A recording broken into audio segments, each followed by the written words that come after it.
The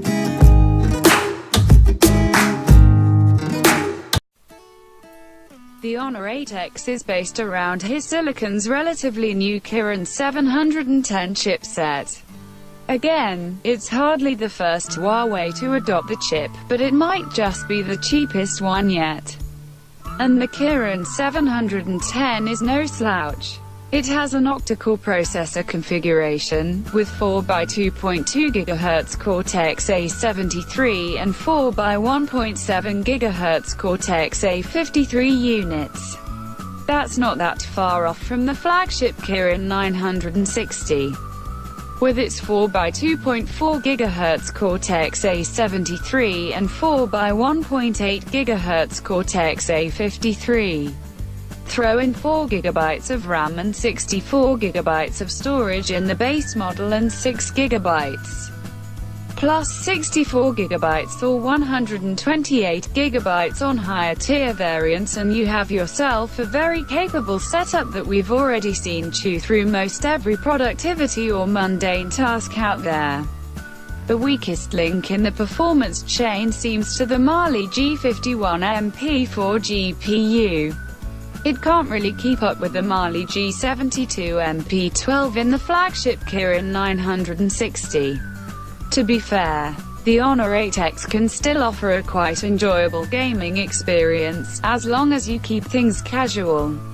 Heavy modern online titles, like MOBAs or Battle Royale arenas, tend to bring the average frame rate down to and below the 30s on the Kirin 710.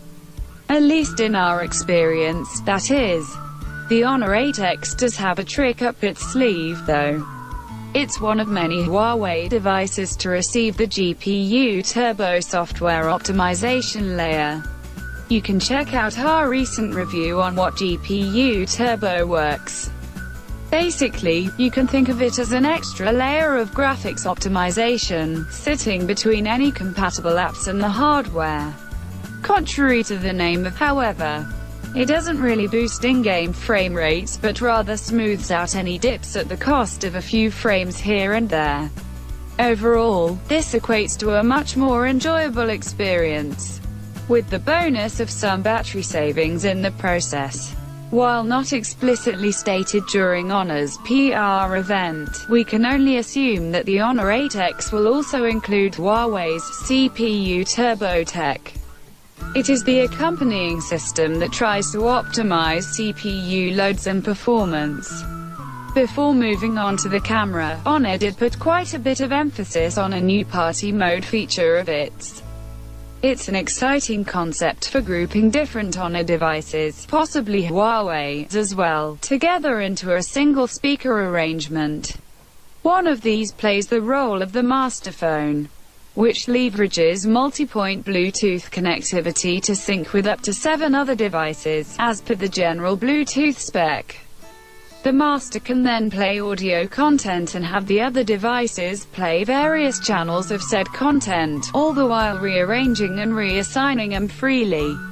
Of course, for the best effect possible, you do need a 7.1 surround audio source and a total of 8 compatible devices.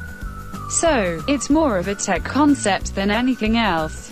The camera department on the Honor 8X poses yet another case of slight variations on an already familiar setup. In this case, the 20MP f1.8 27mm equivalent wide angle plus a 2MP depth sensor arrangement seems to be directly borrowed from the Huawei Mate 20 Lite. There are no added or stripped down extra bells or whistles either. Just a straightforward phase detection autofocus system and a single LED flash. Since that is the case, you can hop over to the Mate 20 Lite review for some relevant, in-depth info on what we once again found to be a very decent camera experience.